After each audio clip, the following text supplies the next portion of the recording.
The year is 1204, April 13th. Constantinople is burning.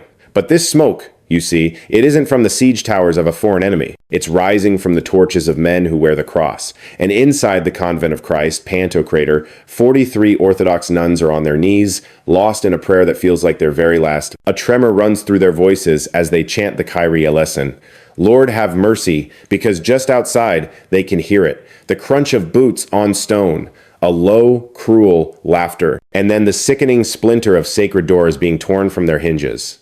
These are women who have dedicated their entire lives to God, who have taken vows of chastity, of poverty, of silence. They always knew martyrdom was a possibility, something that might come at the hands of pagans or invaders. They just never, in their wildest nightmares, imagined it would come from their own brothers in faith. Sister Euphemia is 73 years old. She's been a nun for 56 years, longer than most of the soldiers outside have even been breathing. Her hands, gnarled like ancient roots from a lifetime of labor, are clutching a wooden rosary so hard her knuckles have gone bone white, a desperate prayer in a world that had suddenly stopped making sense. She never once imagined the enemy would be wearing the very cross she had devoted her life to. The sound gets closer now, the splintering of wood. A single scream from the convent next door is cut short, swallowed by the night, and then a terrifying silence. Then the door doesn't just open, it explodes inward. The men who stumble in are drunk on wine and something far worse. Some are laughing. Their tunics are marked with the red cross. And on some, stitched in golden thread, are the words Deus Vult. God wills it. Sister Euphemia somehow finds her feet. Her voice, honed by a lifetime of liturgical chant, slices through the chaos. We are brides of Christ. You wear his symbol. In his name, a fist slams into her face. The impact sends her to the cold stone floor. A pool of crimson begins to bloom beneath her silver hair. What these Crusaders, these Catholic warriors of the Fourth Crusade, did in the hours that followed wasn't just conquest, and it certainly wasn't just war. It was something the Orthodox Church would forever call the greatest betrayal in the history of Christianity, an act so brutal that even 8 centuries later, its shadow still falls over the great divide between East and West. So, the question isn't really whether you can handle what happened next, it's whether you're willing to finally see the part of our history that the textbooks decided you shouldn't. If you, like us, are drawn to the documented truths the world tried to bury, the stories that were sanitized or just erased completely, then every view, every subscription helps us bring more of them into the light. We're the ones digging through Vatican archives, through Byzantine manuscripts, through eyewitness accounts that scholars have ignored for centuries. Now, let's get back to the story, because what happened in Constantinople makes what they did in Zara look like an act of mercy. To understand how Christian soldiers could end up committing these atrocities against Christian nuns, you have to understand how the Fourth Crusade spiraled into the single greatest disaster of medieval Christianity. It all started back in 1198. Pope Innocent III, young, fiercely ambitious, and burning with a holy fire, called for a new crusade. But this wouldn't be another suicidal march across hostile lands that had claimed thousands of lives before. No, this time they would sail straight to Egypt, severing the Muslim supply lines before sweeping north to finally reclaim Jerusalem. It was strategic, surgical, it was brilliant, and tens of thousands answered the call. French knights, German soldiers, and Italian merchants who saw a chance for profit wrapped in the holy cloak of piety. They all gathered in Venice in 1202, ready to sail into legend. But there was a problem. A huge, catastrophic problem. They couldn't pay for the fleet of ships. And the Venetian Doge Enrico Dandolo, a man in his 90s and reportedly blind, was sharper than any blade ever forged in Damascus. He could smell an opportunity the way a shark smells blood in the water. You owe us 85,000 silver marks, he told them, his voice like grinding stone. I'll forgive the debt, every last bit of it, if you'll just do Venice one small favor. That favor was to attack Zara, a Christian city on the Adriatic coast, a rival that had dared to rebel against Venetian rule. The Crusader leaders, they hesitated. Pope Innocent III had been crystal clear. Attacking fellow Christians was forbidden. The punishment for that was excommunication, eternal damnation. But here's the thing, they were broke, stranded in Venice with 30,000 armed, restless men. So they did it. In November of 1202, they sacked the Christian city of Zara. Christian soldiers, murdering Christian civilians. The Pope, true to his word, excommunicated the entire army. And that's when the second deal with the devil showed up. A Byzantine prince, a young man named Alexios Angelos, came to them. He was desperate, and he was promising the world. "Help me take back Constantinople from my uncle," he pleaded. "I'll pay off your entire debt. I'll reunite the Orthodox Church with Rome. I'll even fund your whole crusade to Egypt." It sounded way too good to be true, and that's because it was. The Crusaders, tempted, diverted their entire mission to Constantinople, the wealthiest Christian city on the face of the earth, a place filled with treasures beyond the wildest imagination, ancient libraries holding the wisdom of ages, irreplaceable holy relics, and yes, dozens of monasteries and convents, home to thousands of monks and nuns who believed their sacred vows were the only shield they would ever need. They arrived in June of 1203, and through a mix of veiled threats and political maneuvering, they put young Alexios on the throne. He had promised them the moon, but in the end, he delivered absolutely nothing. No money, no church reunion, no supplies. By January of 1204, the people of Constantinople had had enough. They overthrew Alexios. Some say they strangled him with a bowstring and put a new emperor on the throne, one who told the Crusaders to get out of his city immediately or face utter annihilation. And just like that, the Crusaders were trapped. They were broke, starving, and deeply humiliated. They'd been excommunicated by their own pope, lied to by a prince, and played for absolute fools, all while camped outside the richest Christian city in the world. The leaders of the crusade held a council. What they decided isn't written down in any official record, but what they did next speaks for itself. April 9th, 1204. The Crusaders attacked their fellow Christians. If this moment in history doesn't stir something inside you, doesn't make you want to learn more, then you might just be missing the very lesson our ancestors died to teach us. That the most dangerous enemy you will ever face isn't the one who prays to a different god or comes from a different land. It's the one who looks just like you, but has convinced himself that your destruction is somehow God's will. April 12th, 1204. Dawn. The Venetian fleet closes in on Constantinople's legendary seawalls. These were massive ships, with towering siege engines mounted right on their decks. It was an unprecedented strategy, brilliant and absolutely terrifying. The city's defenders fought with everything they had, but they were exhausted, they were outnumbered, and they were led by an emperor who'd been on the throne for less than 3 months. By midday, it was over. The sea walls were breached. Emperor Alexios V fled through a secret gate, taking whatever was left of the imperial treasury with him. The city was suddenly leaderless, defenseless.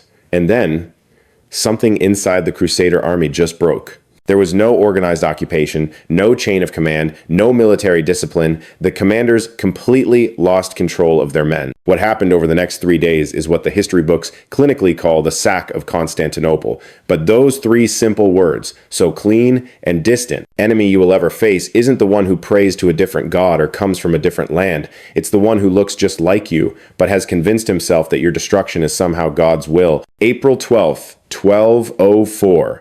Dawn. The Venetian fleet closes in on Constantinople's legendary seawalls. They shattered holy images. They threw sacred relics of martyrs into places I can't even bring myself to say. They led horses and mules right into the great church of holy wisdom itself, just to haul away the sacred chalices, the pulpit, the doors, all of it. The Hagia Sophia, the single greatest church in all of Christendom, a wonder that had graced the skyline for nearly 700 years. And the Crusaders, they turned it into a barn. They smashed the shimmering silver iconostasis, that sacred wall dividing the people from the altar, and just loaded the priceless pieces onto their pack animals like common lumber.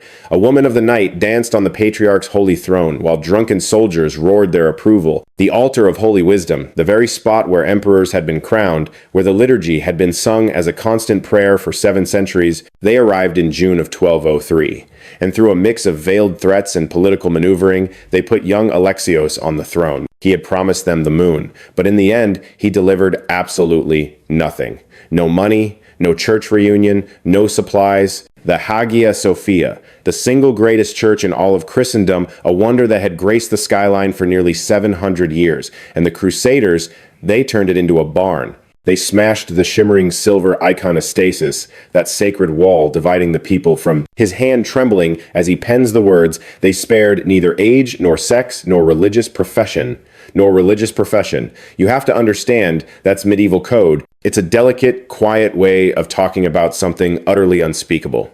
It means the nuns. Sister Euphemia is lying on the cold chapel floor, a pool of crimson spreading out from beneath her head. She's awake, just barely. Across the room, the other sisters are huddled together against the stone wall. The youngest is only 17, Sister Anna, who just took her vows 6 short months ago. The oldest is 81, Sister Maria, who has knelt in prayer in this very chapel since before the grandfathers of these soldiers were even a thought in the world. But the Crusaders, they don't see the brides of Christ. They only see the spoils of a conquered city. A knight steps out from the crowd, a man later identified in Venetian records as Guillaume of Champlitte, a so-called nobleman from Burgundy. He's encased in full armor, a stark red cross emblazoned on the white linen over his heart. He's drunk enough for his words to be a slurry mess, but sober enough to know, with chilling clarity, exactly what he is about to do. These are heretics, he snarls, in French, schismatics. The Pope himself declared they have broken from the one true church. It was a complete and utter lie. Pope Innocent III never said anything of the sort. In fact, he would later write of his absolute horror at what was happening in this city. But Guillaume either doesn't know the truth, or he simply doesn't care. Sister Anna takes a shaky step forward. In her hands, she's clutching a small silver cross, a treasure her grandmother carried all the way from her village in Macedonia. She speaks to him in broken Latin, "We follow Christ, the same as you. We pray to the same God. Please," but he doesn't let her finish. Guillaume snatches the cross from her grasp, inspects it for a moment, and then flings it against the wall with enough force to scar the silver. "Your Christ lost," he says. "Ours won." What I'm about to tell you isn't just a story. It's not speculation. It's a horror documented in numerous sources from both Catholic and Orthodox hands. Some accounts describe it with a cold, clinical distance, while others can barely find the words to speak of it at all. The Devastatio Constantinopolitana, a record compiled at the time from the words of those who survived, puts it this way. The Latins violated the sanctity of holy places. They showed no reverence for virgins consecrated to God, nor for women of venerable age. They took them by force. And when the women resisted, and right there, the text just stops. The scribe could not go on. But we know what happened. We know because Sister Euphemia lived. A later Orthodox source, the Chronicle of Novgorod, recorded the testimony of refugees who managed to escape to Russia. The Latins violated the nuns in the convents. They tore the icons from the walls and used them as tables for their drunken feasts. They dressed dogs in the vestments of priests and paraded them through the streets. And when the nuns tried to resist, again, the Chronicle just cuts off. The writer couldn't or wouldn't put to paper what came next.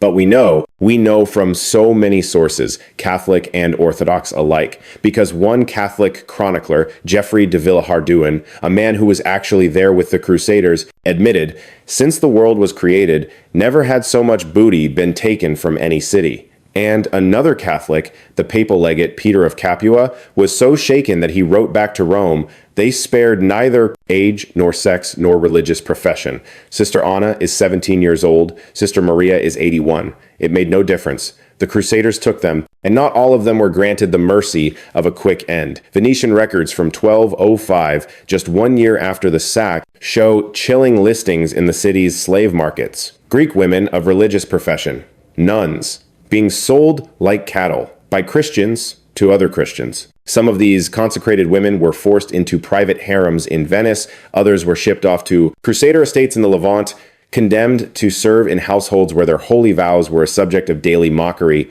A precious few, were eventually ransomed by Orthodox communities who scraped together every last piece of gold they had. But most just vanished from the pages of history. Sister Euphemia is one of the very few who got away.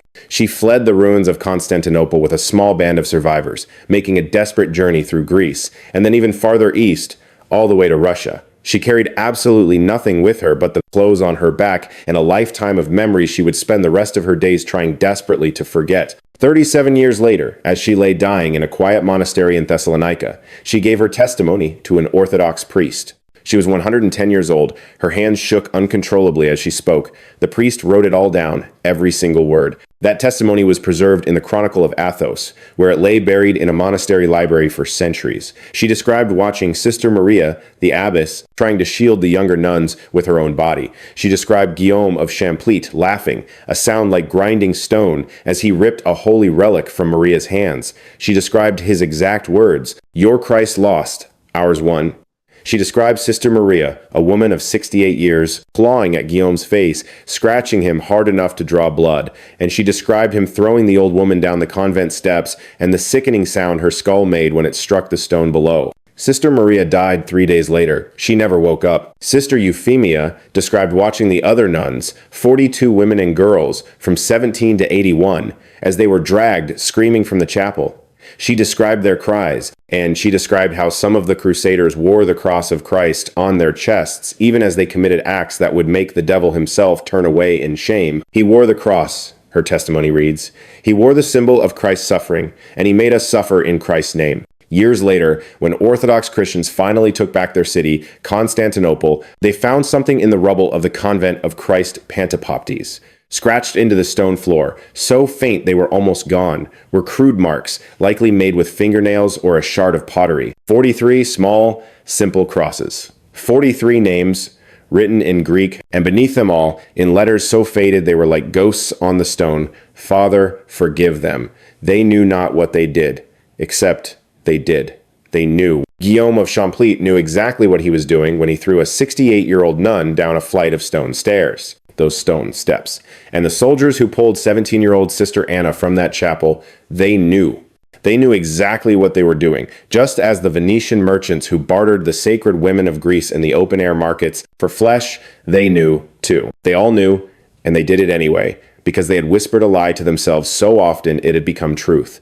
That these women, these Orthodox Christians, were nothing more than heretics, a schism in the faith, less than human. They told themselves that the gilded heart of Constantinople was their birthright, that God himself had sanctioned this holy crusade, and that any soul who dared to stand in their path was deserving of whatever darkness they could unleash.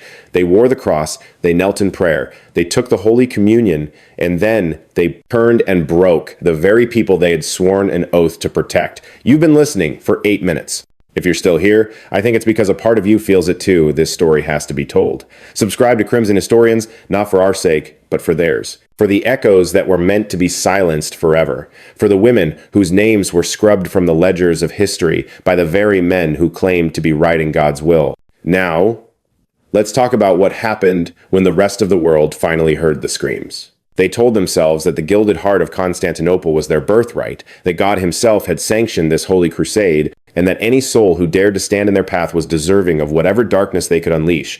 They wore the cross, they knelt in prayer, they took the Holy Communion, and then those stone steps. And the soldiers who pulled 17-year-old Sister Anna from that chapel, they knew. They knew exactly what they were doing, just as the Venetian merchants who bartered the sacred women of Greece in the open-air markets of mending the fractured body of Christianity. Before 1204, there was always a flicker of hope. A hope that the great schism of 1054 could be healed, that East and West could find their way back to one another, that Orthodox and Catholic could be a single church once more. After 1204, impossible. The Orthodox Church would forever carve the Fourth Crusade into its memory as the Great Betrayal. The moment Catholic knights proved they craved gold more than they revered God. The moment men wearing the cross unleashed horrors more profound than any Muslim army had ever brought upon Christian souls. Pope Innocent III wrote letter after agonizing letter, condemning it all, but the ink was dry and the damage was done. The gold was already gone. The holy relics were scattered to the winds of Europe. The women, they had simply vanished into the shadows of slavery or the silence of the grave. And the Crusaders, most of them went home and were celebrated as heroes. Guillaume of Champlitte, the very knight who cast Sister Maria down those steps, became the Prince of Achaia. He ruled over the conquered Byzantine lands for years, and he died, warm and peaceful in his own bed, buried with full honors in a church he built with the very gold he'd plundered from their home. The Byzantine Empire, it never got back up. Constantinople just limped on for another 2.5 centuries, a ghost of its own luminous past. The Crusader kingdom slowly bled it dry, squabbling like vultures over the carcass. So, when the Ottomans finally came for the city in 1453, many Orthodox Christians saw it not as a tragedy, but as God's final judgment. Not on them, but on the Latins who had desecrated it first. Better the turban of the Turk became the bitter whisper than the tiara of the Pope. Sister Euphemia lived until 1241. She was 110 years old when she finally drew her last breath in that quiet monastery in Thessalonica. But before she left this world, she gave one final, heavy command to the priest who had been writing down her story. "Don't let them forget," she pleaded. Don't let them call it just war. Don't you dare let them say it was God's will." The priest simply nodded. He copied her words with the greatest of care, and then he buried the manuscript deep in the monastery archives, because he knew the Catholic Church would never want this story to see the light of day. And for centuries, it worked. The history books of the West describe the Fourth Crusade as a tragic mistake, a regrettable detour. They talk about the loss of Constantinople, the ruin of priceless art and soaring architecture. They debate, in sterile academic tones, whether the Crusaders had a right, whether the Byzantines, with their political turmoil and broken promises, somehow brought it all on themselves. But they don't talk about the nuns. They don't mention the 43 crosses gouged into a chapel floor. They don't speak the name of Sister Maria, thrown down a flight of stairs at 68 years of age. They don't count Sister Anna, just 17, and sold on a Venetian block. They don't acknowledge Sister Euphemia, a woman who carried the weight of 110 years of memories that never, ever stopped bleeding. The historical record is polished, wiped clean, made easy to swallow for Western audiences who need to believe that the Crusades, for all their flaws, were fundamentally a righteous endeavor. That Christian soldiers, no matter how brutal, were still fighting for a holy cause. But the Orthodox Church, it remembers differently.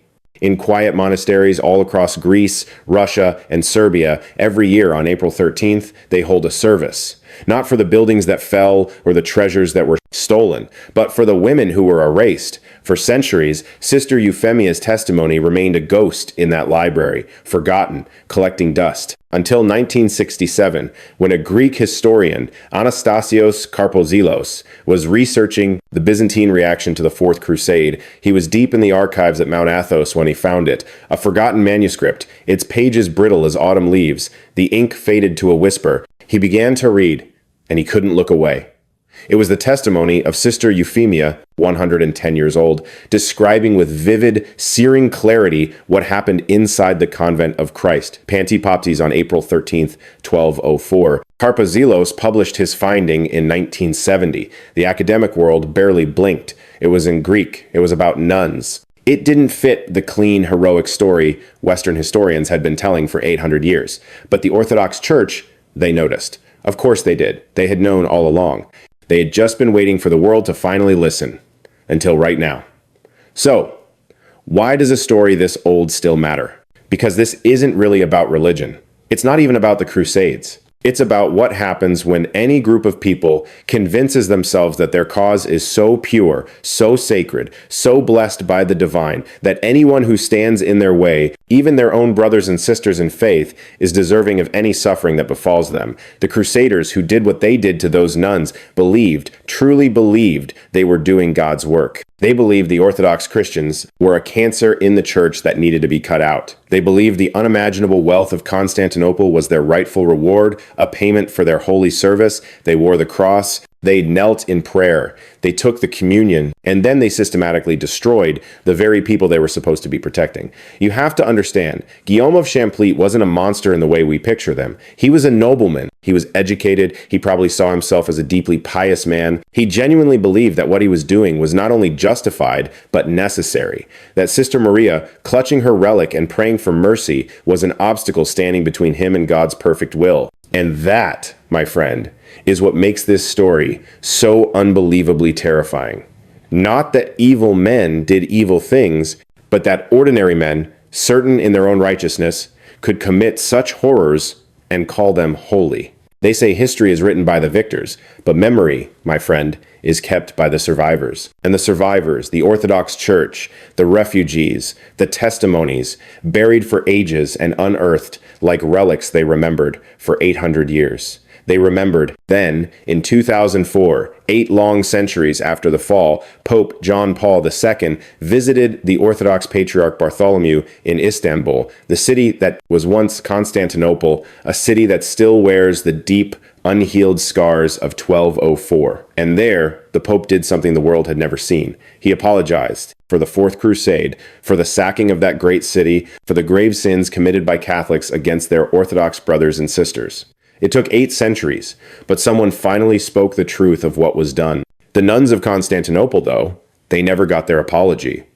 Sister Maria never heard a single soul say her suffering mattered, and Sister Anna, just 17 years old, bartered away in a Venetian slave market, never knew that one day a pope himself would call what happened to her a grave sin. Their names have mostly faded into the mists of time, their bodies never laid to a proper rest. Their agony was scrubbed from Western history for generations, but their crosses remain etched into cold stone. 43 silent witnesses to the truth. A 13th century Orthodox mystic, Gregory Palamas, who was born just decades after the city fell, wrote, "The Latins entered the house of God with harlots, they profaned the altar, and they made the church a dwelling for demons. They spared neither age, nor beauty, nor virtue. This was not the work of Christians. It was the work of men who had forgotten what the cross means." What the cross means. It was meant to be a symbol of sacrifice, of suffering for others, of laying down your life for a friend. Christ didn't wear a cross as a sign of conquest. He died on one as the ultimate symbol of love.